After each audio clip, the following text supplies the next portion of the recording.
Thank you, everyone, for taking the time to come. And I'm privileged to have the opportunity to do this. And we're doing this grand rounds as part of Mercy Medical Center's education efforts to get everybody on board in terms of what the Ebola outbreak is about, what the virus is, and what we as a hospital are doing to make sure that our staff are protected. So I have Dr. Pearson here. I have Joan Rothwell from Infection Control, Diane Pryksatt, Chris from Risk Management. And if you have specific questions in relation to Mercy Medical Center, I think they're available to answer further questions, right? So I will be telling you about the virus. So I'm going to get behind the computer and walk you through some specific things about the Ebola virus itself, okay? So this slide is actually from the New England Journal of Medicine.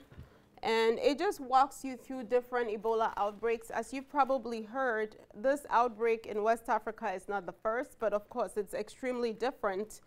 So this, I don't take credit for this. This is from the New England Journal of Medicine. And you can access it yourself.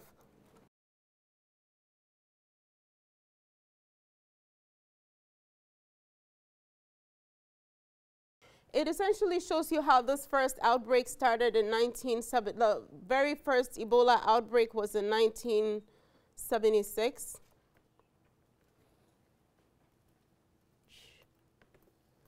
Maybe we'll skip these outbreaks. I think I've gone through them enough to show you that there's been many outbreaks involving different countries. But what is different about this outbreak is that it now involves 3 countries. It involves more people. And it involves people who live in major cities. In the past, outbreaks have involved small communities, and outbreaks have involved really small communities, so that it involves less than 300 people, and with just a few infection control measures, they're able to control the outbreak. So this is a lot different than previous Ebola outbreaks. And then I want you to see the virus itself. This is the whole virus, the Ebola virus, and this is a picture of it cut through. It's an RNA virus, and what that means is that when it inserts into the human cell, it instructs the human cell DNA to start producing a lot of its own DNA, and then it sort of acts like HIV, where it instructs the cell what to do. But unlike HIV, it tells the cell to produce more polymerase and more DNA than it would ever need. So it tends to waste the resources of the human cell. So that's how it acts. This is the polymerase complex here. And then I also show you the nucleocapsid. And then these matrix proteins, the VP40 and VP24, they are responsible for attaching to the human cell. And ideally, your immune system should be able to recognize these proteins and allow for antigen recognition and for your own immune system to kick in. And what these proteins do is that they stop the production of interferons. And so in a way, they fool your body, and your body cannot mount up the right immune response. And ultimately, when the virus gets to the liver, it causes what is called a cytokine storm. And so over time, your body's like completely overwhelmed with not knowing what to do with this virus. So that was just a little bit about the virus. And then virus life cycle. It is thought that the Ebola virus comes from the fruit bat, but it's never been proven. It's just pure conjecture. And that is because the fruit bat has a virus that looks like the Ebola virus. It shares some antigens and stuff, but it's not the same. So all the story about, oh, maybe it came from monkeys or it came from bats, it's not proving. It's just pure conjecture. So I just want you to know that. But based on that theory, they think that the virus may either infect wild animals, and a lot of Africans like eating bush meat, sort of how people would hunt for deer and enjoy it here. People eat bush meat. So it's thought that when people eat bush meat or try to eat bats that they roast or grill, then the virus infects them, and then you have human-to-human infection, which also goes on to affect healthcare workers and in the community. And that is why, as I showed you before, you'd find that there's been many outbreaks in mostly Democratic Republic of Congo. And actually, right now, even though there's an outbreak in West Africa, there's still a little small outbreak going on in Democratic Republic of Congo, but it's a lot different than the one going on in West Africa. So I will close this and then start my actual PowerPoint. So I took this slide from last week's Economist magazine. It talks about the war on Ebola, and they do quite a nice review of the economics of Ebola and how much money it's going to cost to try and actually control the virus, and I'll talk about it when I get there. So the objective of the lecture I already talked about. I wanted to share with you the nature of the virus, the pathophysiology, what it looks like, discuss the degree of transmission to healthcare workers, and also discuss facility preparedness to protect our staff. So each Ebola virus outbreak actually has a strain, meaning a few types of the virus that are different in one way or the other. This just lists the different strains over the many years. And actually, some of you might not know this, but in 1967, some researchers who were in Germany got some African monkeys from Uganda. They took them to their lab, and they got sick with a hemorrhagic type virus, and they called it the Marburg virus. So this sort of outbreak with viral infections is not new, but then sometimes it allows people to question, is this something that we're doing with all these viruses and these primates that create these novel viruses? But nothing has been proven yet. So this particular virus is called the Zaire strain of the Ebola virus. It's one of the most highly infectious and probably the most lethal virus known to man, in that in most outbreaks, the mortality rate has ranged from 70 to 90%, well, 50 to 90%. So you have an infection where 9 out of 10 people who get the infection are going to die. However, having said that, this mortality rate has been calculated in West Africa. In view of how Dr. Kent Brantley and the other nurse who came back to the US survived, it looks like all the United States patients who came back to the US got really good intensive care, survived. So it makes you question, is the mortality rate because patients are not being managed very well with fluid resuscitation? And not just all the ZMapp and the vaccines we're talking about, but from experience, it's been found that people are dying simply because of poor fluid management and not staying on top of their electrolytes and making sure they're getting all the transfusions that they need to have. So maybe that in the US, the mortality rate might not be 90%, because we've had 100% survival of the Thomas Duncan is a little different, the one who came from Liberia. I think he was a little too ill to have survived. But this particular outbreak going on in West Africa, the mortality rate has been calculated at 70% just a couple of weeks ago. And we also know that before we had that first index patient who came to the United States, the thought was that patients are dying because the infrastructure and healthcare systems in West Africa are poor, and they're not getting enough care. But we do know that when we got one patient in the United States, 2 healthcare workers got infected. And this was in the setting of the Centers for Disease Control, looking on a hospital, which in my opinion is a pretty good tertiary institution. So what that tells us, and that's what that should tell you, is that when you're taking care of a patient with Ebola, it's extremely important that you put on the right equipment and you do not get secondarily infected. So initially when the first patient came to the United States, the thought was that almost every hospital would be able to take care of this patient. And I do agree in terms of fluid resuscitation. What we've come to learn is that, yes, every hospital can take care of such a patient, but can every hospital take care of this patient safely so that other healthcare workers do not get infected in the process? So that's some of the things I'll be touching on. So this is an example of the fruit bat. I just want to move over here so those here can see me as well. So this is a picture of the fruit bat, which is thought to harbor the virus, but I think this gentleman might be grilling it or something. I'm not sure. Well, maybe he's going to have it for lunch. And I already talked about the mode of transmission, fruit bat, different mammals. Somebody takes it for bushmeat for lunch and probably gets infected, and it affects several organ systems. So we already did this interactive. So what happened with this current epidemic? And I'll just scroll through this and come back to it. So on December 2nd, 2013, 4 deaths were reported from this small village here in Guinea, this particular town called Guakedu. And a 2-year-old died, her mother died, and it looks like those who attended the funeral and several of those who handled the body also got infected and died. And as you could tell, Guinea shares a border with Sierra Leone and Liberia, which are now the hot zones for the infection. And in the past epidemics, the infection is in a small town, but as you could tell, this Guakedu, it has a major road that leads back to Conakry, which is the capital town of Guinea, and there's a lot of transportation and stuff going on.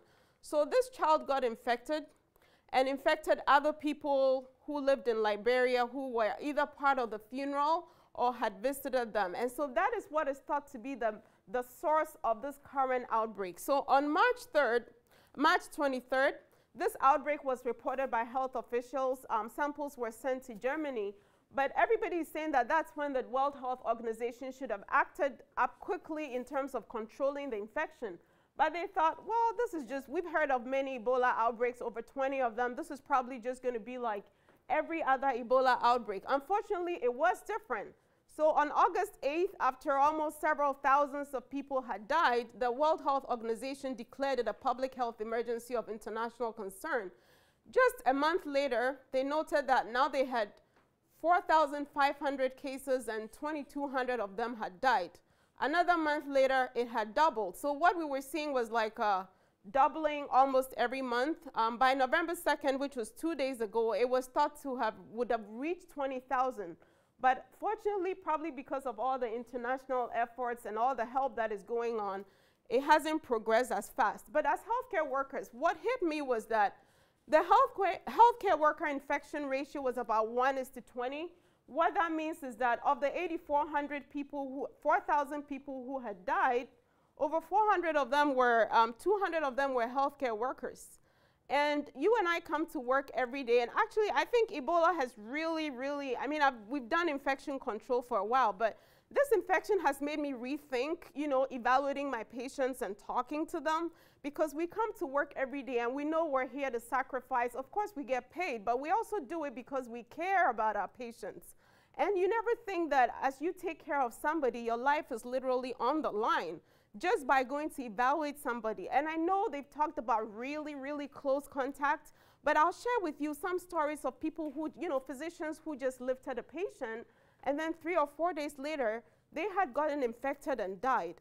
So this is an infection that puts your life on the line. And that's why I want you to understand it, so that I want you to move from, oh, Ebola, maybe PPE, is the hospital ready, to if you came close face to face with an Ebola patient, you should think about your life, think about your family, and think about the people that you would be taking care of. So, because there's a physician in Nigeria who took care of one patient like that and then infected other people, because I think for a brief moment, he was also in denial that he could really be sick. So let me just, I think we've talked about this. There were concerns about, I copied this from a website about a month ago, and the concern was that there was a quick doubling rate. The green was the cases in Liberia cumulatively, red for Sierra Leone and Guinea, and you could tell that even though the outbreak started in Guinea, Liberia was becoming the hot zone, and it was thought that it was going to really double. But fortunately, in the last week, it hasn't doubled, but I don't want attention to shift from what's going on. And I gave 3 reasons why this outbreak is different. I don't know if you all remember. I'll say it and I'll ask you again. It's not really part of a CME question, but main reason, it's in major cities instead of a small town. It involves 3 countries, and it involves places where people traveled a lot. So this is just another slide of the outbreaks, and I'm going to skip it real quick because we've gone over this. And as I said earlier, this Democratic Republic of Congo, they've had it since 1976, 77, and even this year, although people are not talking about it, they have a few cases there as well. But again, it's in a small town. So how is Ebola virus transmitted? And I'll just share lessons from the 2 patients who came to Emory University. what they found was that the virus, they had high viral load on the patient's skin. The 3 places they found a lot of flow of the virus, though, was blood, vomitus, and stools. So that if you were a nurse taking care of a patient, and when patients get Ebola virus, the second stage, they have diarrhea like every 2 hours. So I don't know if you've taken care of a malaria patient, but just imagine somebody who has malaria, who has cholera. They have a fever, their body is aching, and at the same time, they're vomiting all the time and going to the bathroom literally every 2 hours. Some of them, they just had to keep the potty by their bedside because they're going all the time. And these fluids, bodily fluids, are infected, high viral loads. And so they found the virus on the skin. Somehow in Emory, they didn't find it on the body surfaces. I mean, on surfaces in the room, yeah, on the bed and stuff. And I'm assuming it's because they had such very good infection. You know, everybody went in with their hazmats. The patients were supposed to be on the bed. So I think that the chances that they would find the virus on a surface was pretty little. But for an individual who is taking care of another Ebola patient, it gets to you through the eyes, mucous membrane, and sometimes even intact skin, even though they've said non-intact skin. And again, I'm just going purely by the pathophysiology of how people get abscesses. I think we get a lot of micro preparations that we don't even consider or we don't see because they're in the micrometer dimension. And so I can see how a virus that's also extremely small, about 1,000 times smaller than a micromillimeter, can get into your intact skin and then cause infection. Because those 2 nurses who took care of Thomas Duncan, who got ill, apart from a few exposed areas, it sounds like they had done everything that they were told to do, right? I don't know if you were following the story. So it gets into the body, gets into monocytes, essentially the immune cells, and then goes into the liver, adrenal glands, and finally into the liver, spleen. And in the liver, it stops production of coagulation factors. Essentially, in the end, a patient who is dying from Ebola virus has DIC, or disseminated intravascular coagulation. Okay, so from a medical standpoint, some of the laboratory findings include leukopenia, low platelet counts, patients go into develop pancreatitis, liver enzymes are elevated, they start excreting a lot of protein in their urine, and they have a picture of DIC. So what are the symptoms? I would go over them, go back and forth a little bit, but initially somebody who has been infected with Ebola would have a sudden onset of fever. And that's why if you've been following the New York physician, he went bowling, etc. On that day. I think he rode a bike, and then he noted he had a temp of 100.3. So patients, after an incubation period of about 2 to 21 days, patients will develop a sudden onset of fever. So some of you are sleeping. I'm going to ask you the 3 reasons why Ebola is the 3 reasons why this outbreak is different, if I find you those. Anyway, so the sudden onset of fever and flu-like symptoms, and then days 4 to 7, the vomiting and diarrhea set in. So I'm not violating HIPAA because this physician is on the news. So the New York physician, for example, a few days ago, they told us he was in critical condition and that he had entered the gastrointestinal phase of his illness, where he was probably going to the bathroom every 2 hours. And they said the stool looks like cholera stool. It's white. It's not brown. It's a lot of just fluids leaving the body. Patients develop low blood pressure. And then I'm calling this the point of no return. It's not in any textbook. But finally, you get to that cytokine storm stage where patients get confused. And at autopsy, for those of you who are pathologists, they said when you dissect all the organs, it almost looks like every organ is bleeding, literally, because they have DIC.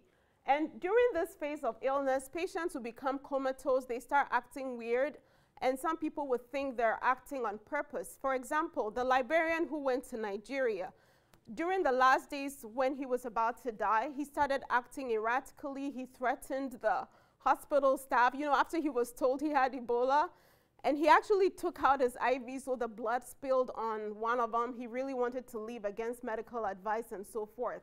So as to whether that was part of his illness, you know, the confusion stage, or he was acting purposefully is unclear, but those are the stages of Ebola virus infection until finally they become comatose and die. And if you have a question at this point, I would take it. Any pathology question? No, we're just about leaving AMA. Yeah. Okay, so these are some of the skin findings that would occur at the very late stages. So how do you diagnose somebody with Ebola virus? Initially, you have to think about it, and that's why we've posted, at least most hospitals have been asked to post that, ask for a history of travel to Liberia or specifically any of the 3 countries that have been affected. And that should give you a clue. Of course, the lab abnormalities I talked about. And then the ultimate test is testing for polymerase chain reaction for finding the presence of the virus in the blood. There's also an ELISA test for IgG and IgM. And I know a researcher in Louisiana was going to come up with a test that would just use a small amount of blood, like a pinprick, and be able to have the test ready in 15 minutes. But currently, all the tests have to go to CDC to be done. And I know as of last week, I haven't updated information. I don't have updated information today, but the CDC was going to allow 5 states to run the PCR tests. One was Illinois, one was Minnesota. So we could also take our test there versus sending it to Atlanta. These are the different times during the illness when you could use the different tests. Within a few days, ELISA, virus isolation, PCR. And late in the disease or after recovery, you could do IgG and IgM. I actually read an interesting article about a lady who said she was either the first Ebola patient or the first Marburg virus patient. She traveled to Africa many years ago, came back ill, and nobody really knew till afterwards when they tested her blood and found that she was ill. And she didn't infect anyone. So she's one of the people that those who want to argue for be calm about it are saying this woman came back, nobody knew she had a hemorrhagic viral illness, and she didn't infect anybody too. Okay, so based on what I'll just talk about, is close contacts really necessary? So this gentleman here is probably well known to most of you. They've talked about him at length. He was a Liberian American. His family lives in the US, but he does business in Liberia. So his sister was pregnant. And for those of you who are OBGYNs, one of the presentation for Ebola virus is just miscarriage. Those who are pregnant, they just start bleeding, so they think they're losing their baby, but really it's Ebola virus infection. So his sister got ill. She started bleeding, and they thought she was losing her baby. He went to visit her at the hospital, helped to take care of her, and according to hospital reports, he had blood all over him. Unfortunately, his sister died, and the test came back positive for Ebola virus. And he was told to be on watch for 28 days. He texted his employer, and apparently even they have documents showing they disseminated information in the company that this gentleman has Ebola virus, he shouldn't travel. But he had a part-time job as a financial consultant for the Liberian Ministry of Finance. And there was a conference in Conakry in Calabar, and he really wanted to go. So I don't want to comment on the internal details, but he was allowed to fly. By the time he got to the airport, he was so sick that his escort took him straight to the hospital. To cut a long story short, that escort died just by keeping him in his car. And of course, maybe he helped him a little bit. I don't know how ill he was, but the escort also died from Ebola virus infection. And when he got to the hospital, he denied that he didn't know anybody who had Ebola, and he had never come into contact with an Ebola patient. So for the first 2 days, they took care of him as a patient with malaria, checked his HIV until the 3rd day when this physician said, you know what, this guy is from Liberia, let's test him for Ebola virus. By that time, apparently the Liberian Ministry of Health were giving the hospital a lot of pressure to discharge him so he could go for his conference. And I read some, no, seriously, I read some of this from the reports of this girl. She was this woman, she was the house officer on call. She said that there was a lot of pressure to discharge him to go for his conference. And this woman said, you know what, he is not leaving this hospital because we think he has Ebola virus infection. Anyway, so what happened with him? He infected 20 people, 6 of whom died, including the physician who was able to insist that this patient should stay in the hospital. The nurse who got blood on her hands died.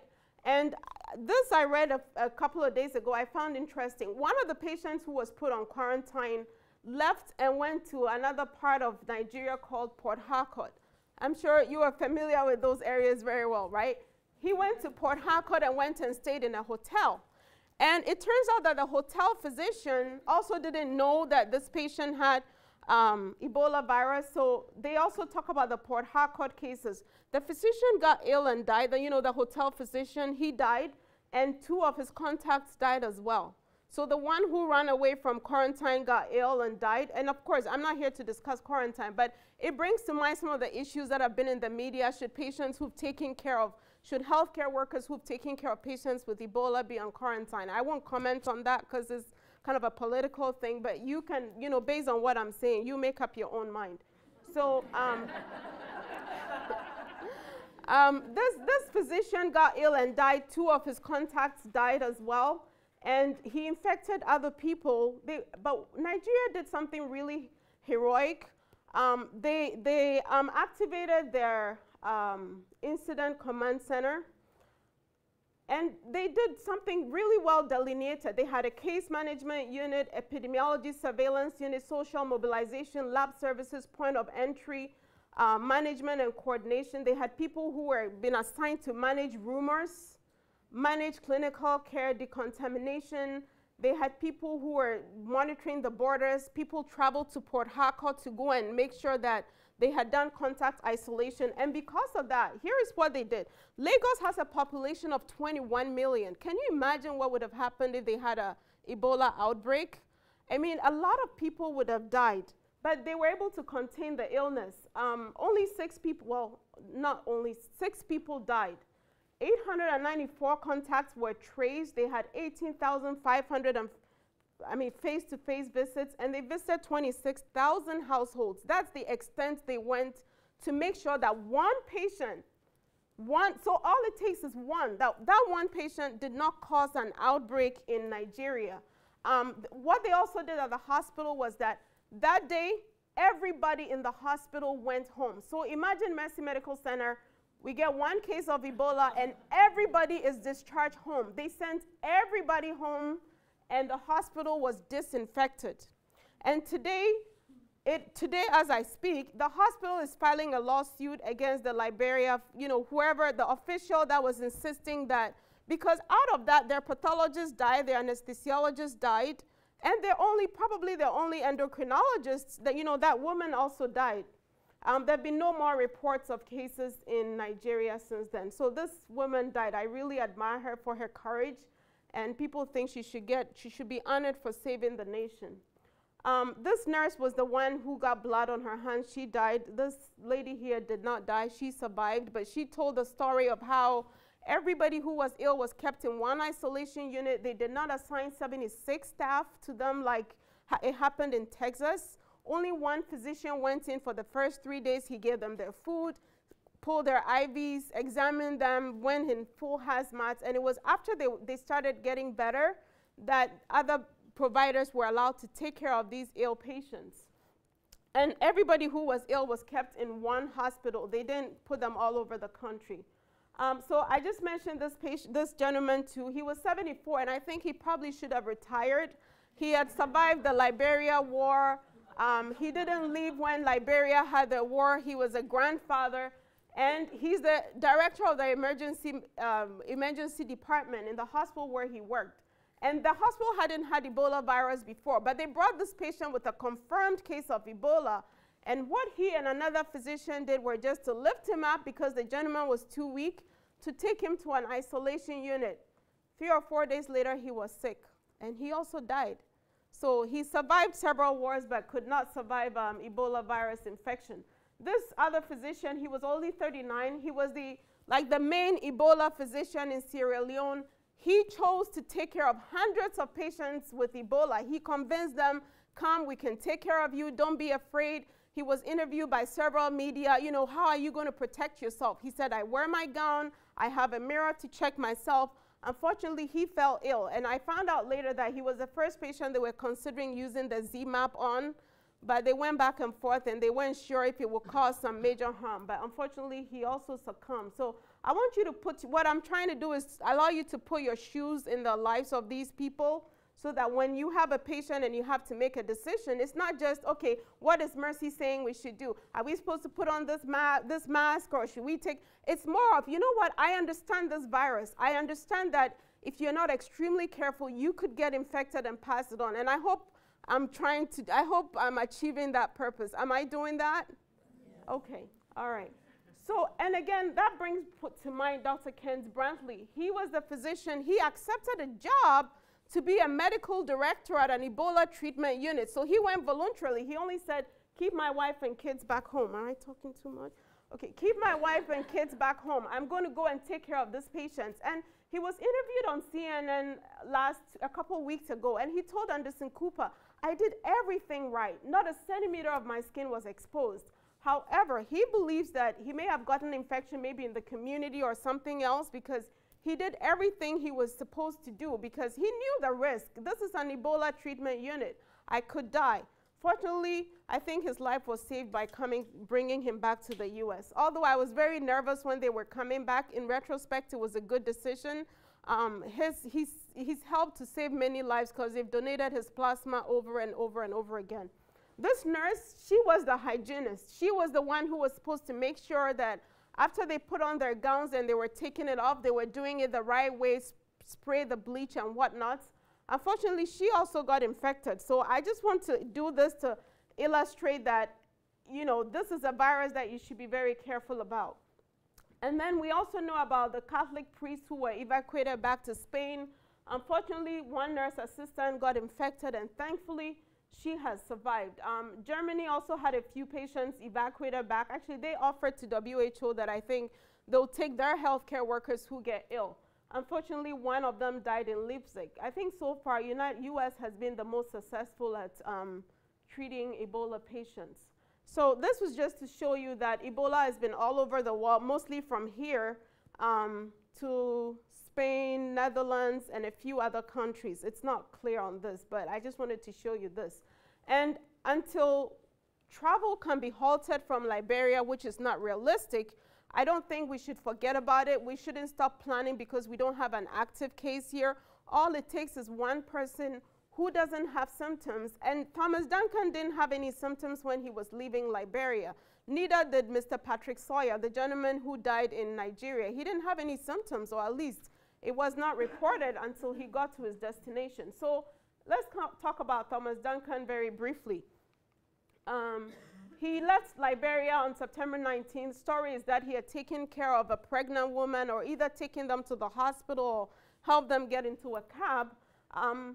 He was in the US for 5 days. He went to a hospital. He told them his history, that he was from Liberia, and I think it didn't quite click to whoever took the history. Went home, came back on September 28th. 2 days later, the test came back positive. And what we learned from him, his situation too, is that the first 2 days while the tests were being done, apparently, I don't think they took care of him with gowns and the right protection. And the story is told, according to the workers, I don't have any proof, that for several hours he sat in an emergency room with other patients without any actual protection. So he died on October 8th.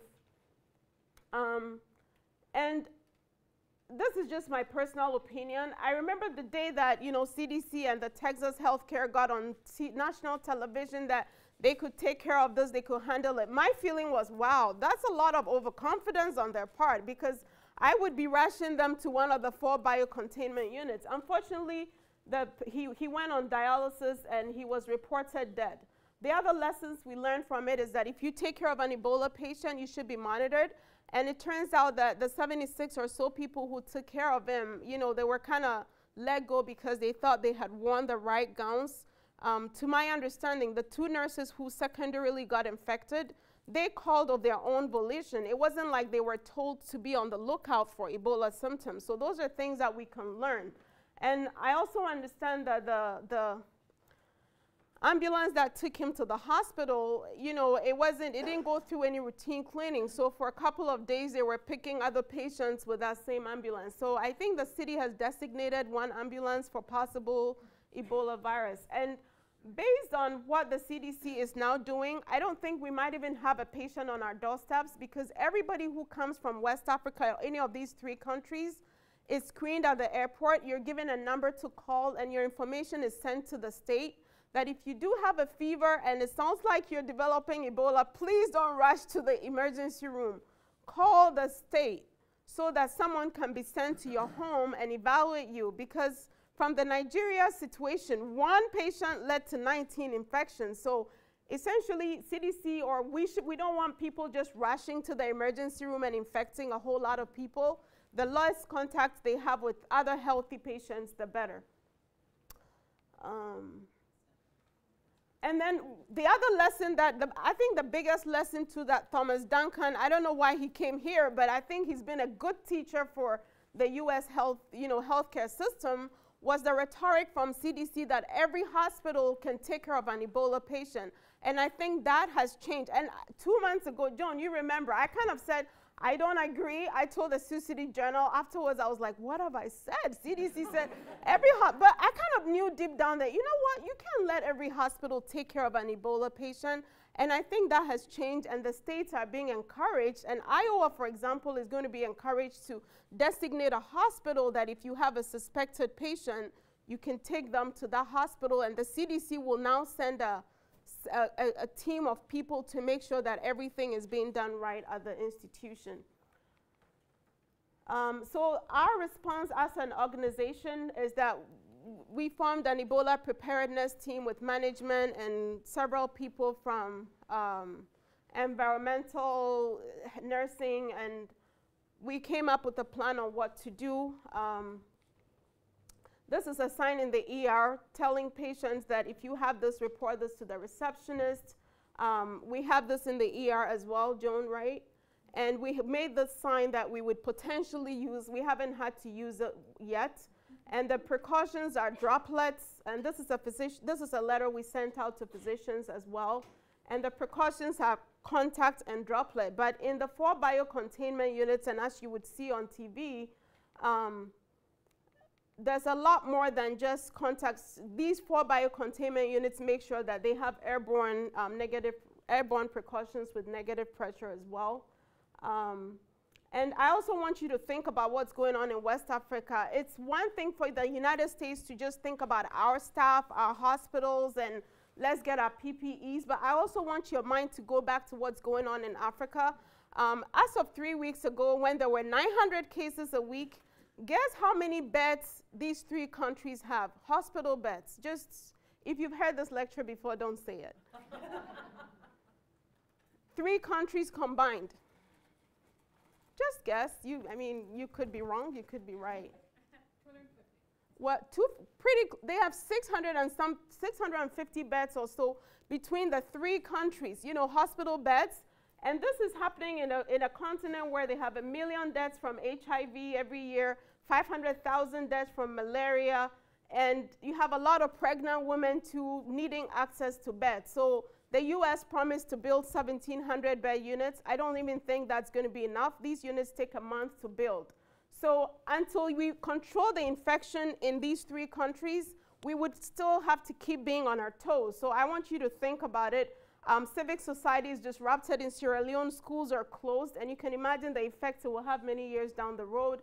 Their gross domestic products, which was estimated to be 11%, is now down to 2%. People have abandoned their farms because they're afraid of getting infected. And John Kerry summarized this well when he was talking about US giving money to get these centers built. He said, if we don't handle Ebola virus and outbreak properly, Ebola virus could become like HIV, which has become endemic. At this point, we don't know who has it. A few people, have been tested, but we've never, as a world, and WHO said, you know what, this week we're giving everybody an HIV test. We want to know who has it and who doesn't. We haven't done that to HIV. Could it become endemic? The only difference is HIV takes 15 to 20 years to kill. This would take 10 days or less to kill you. So personal protective equipment, the recommendations, they've taken the goggles out because they think it produces too much heat around the eyes, but double gloves, impervious full body suits, plastic boots, shoe covers, head covers. And the key thing is that when you're taking care of a patient with Ebola, no part of the skin should be exposed. This was a picture of one of the physicians who took care of the 2 healthcare workers in Emory University. And I have a little bit more to talk about in terms of our facility preparedness. The fact that you should always use a buddy to observe you putting on the gown and taking them off. If you have a unit that you've identified to be used for Ebola, you should have a separate area for putting on gowns and a separate area for taking them off. You should dispose of them well. As a community, you need to think of where you're going to bury Ebola patients, how you're going to transport them, get rid of the body. And I think this is not a recommendation from a body per se, but I think that each hospital should have a standby staff, maybe a phlebotomist, a critical care person, anesthesiologist, and a dialysis person who's been trained and will be ready to take care of, at least preliminary until they're moved to an Ebola hospital, people who would be ready to and know what to do, been trained over and over again in taking care of an Ebola patient. There's a couple more slides, but I'll stop here so that if you have questions, I'm sure some of them will lead into the other slides that are left. And there's infection control, quality risk, VP of Medical Affairs. So please direct your questions to them as well.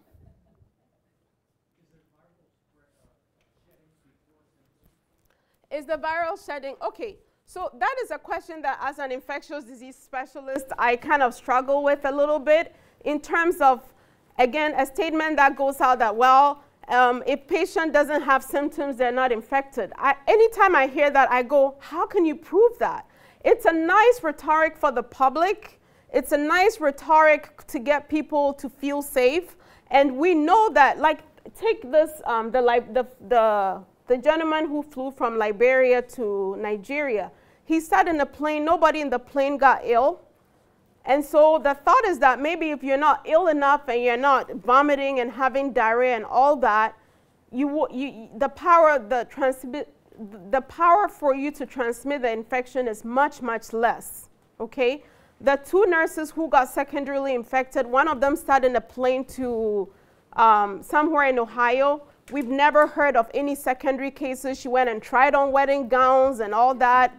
Nobody had secondary infections. So even though the virus could be on your skin, it does not seem to spread. What we do know is that towards the end stages of the illness, you know, that second and third, well, second stage, a lot of diarrhea and vomiting, but that last stage when they're comatose and getting all confused, the viral loads are really high, and so transmission of infection is higher. It's possible that during the early stages, the viral load is very small, and maybe that's why infection is not efficiently transmitted that way.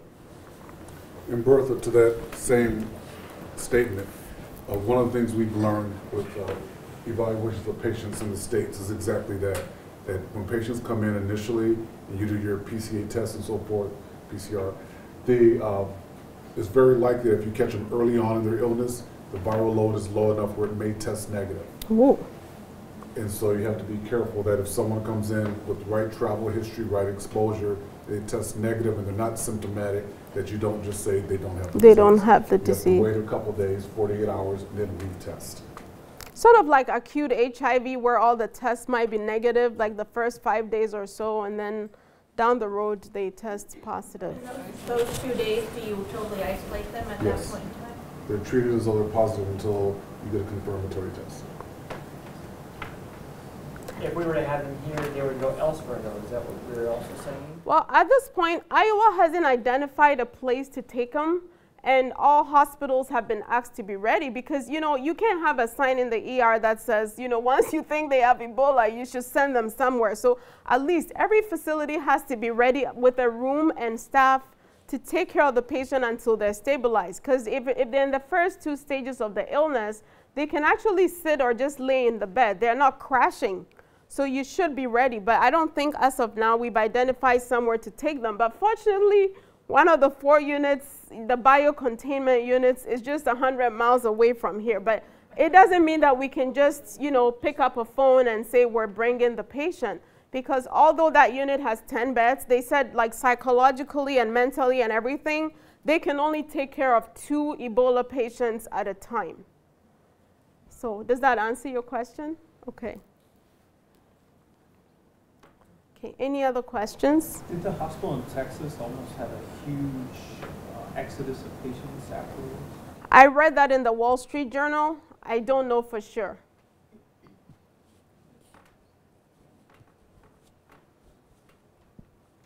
I don't know.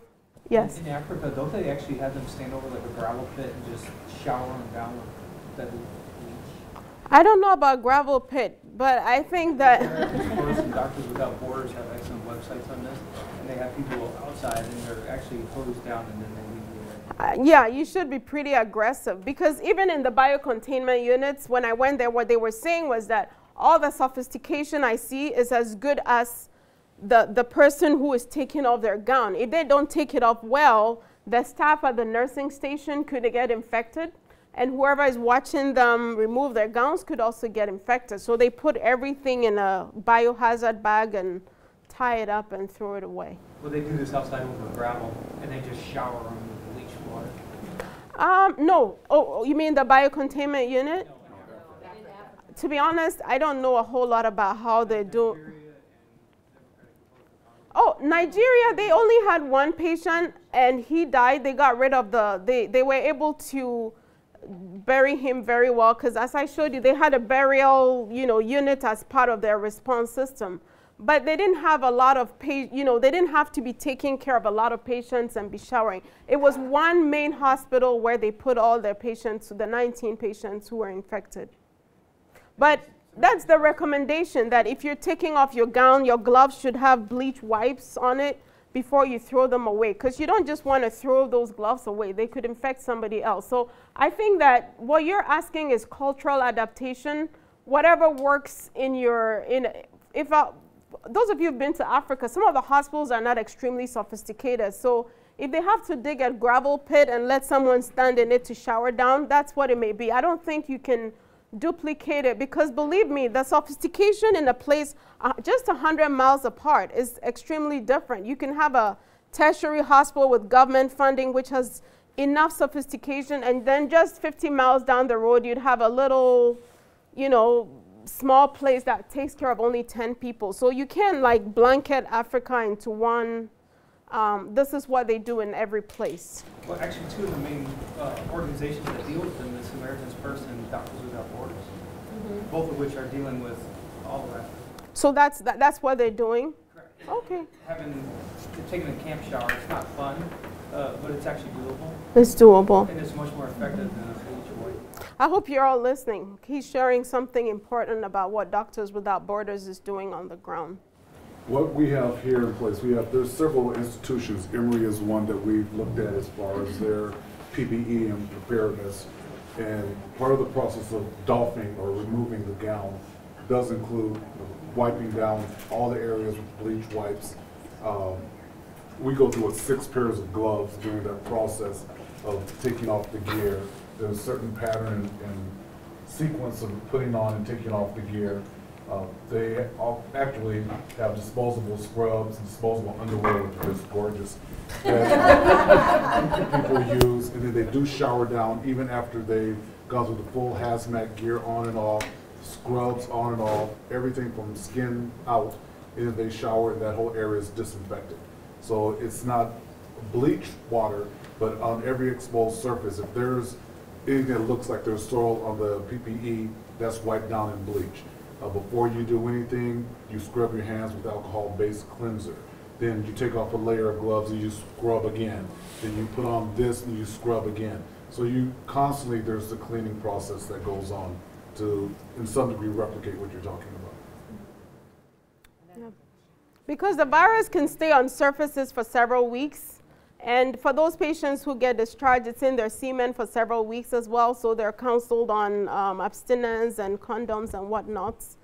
So does that, anyway, thank you for the contribution that you gave. You gave a personal perspective. I'm sorry? I think you should put a tent up. A tent up, well, that's what they were doing in Sierra Leone, except we have winter coming, but I think it's very sensible because the Emory unit is not in the hospital. It's kind of an outside, it's another building away from their regular, where they take care of patients, right? I think that's a good idea. If it was summer, for example, we could put a tent. I think patients will be less fearful if they're coming to the hospital. They know that, you know, the patients with Ebola are somewhere else versus inside the hospital. We actually did talk about that. About having tents are using the hangar down at the 185th or something. It depends on the degree of patient volumes that we get. But there, we've discussed both at the hospital, both hospitals, as well as at the county level. And we have a call with the state, and we'll be discussing all these things with them as well. So all those things, you know, they may sound a little ridiculous. All those things are on the table. We've talked about all of it. And none of it's a silly question. None of it is out of the pocket. I mean, anything that we have to do to protect our staff and our patients and the community, that's what we're going to do. Okay, so if you have more, but I just have 3 slides. The other things they did in most of these biocontainment units, and even in some parts of Africa, if they can, actually the first Ebola outbreak, the ones who managed it in 1976, they discussed their experience last week in the New England Journal of Medicine. And what they did is a point of care lab where they take everything they would need for the patients right to the bedside or to the unit, so they're not transporting blood across the hospital. So do everything right there and analyze your results. And I didn't mention this earlier, but when the 2 healthcare workers came back, they said for 1 week, no blood work had been done. They were hyponatremic, hypokalemic, they were in atrial fibrillation, they were dehydrated. So a lot had to be done. So taking care of patients with Ebola requires frequent monitoring of blood counts and electrolytes to be able to take care of them. It's good we're talking about hospital preparedness, but as you could tell, with what happened in Nigeria, it's going to take a whole healthcare system preparedness, the emergency department, the EMT system EMS getting prepared, public health information and good communication, clinics being aware of what to do, funeral homes knowing what to do, and having a designated burial ground, even in Sioux City, for where we would potentially bury an Ebola-infected patient. And how to stop the epidemic in West Africa, early diagnosis, contact tracing, infection control, and safe burial. Because Africans love, you know, burials. It's like a major social event. They keep bodies for 2 months. And when my father died, he was kept for like 3 months waiting for everybody to get ready, and everybody wants to pay their respects. And so it's part of the cultural fiber of the people. You can't just tell them to stop it. But in this case, they're asking them, if somebody with Ebola dies, they're getting zipped up in a bag and they're taking them to a specific place. So some of the cultural practices in the places where they've been infected. Actually, I think the outbreak started because the burial practices were not done right. At least that's what everybody's saying. If they had buried that little girl and her mother well and not done a big funeral, it probably wouldn't have spread to where it is now. Patient isolation, infection control, and I think that's the end of my lecture. If you have other questions, I'll be happy to answer them.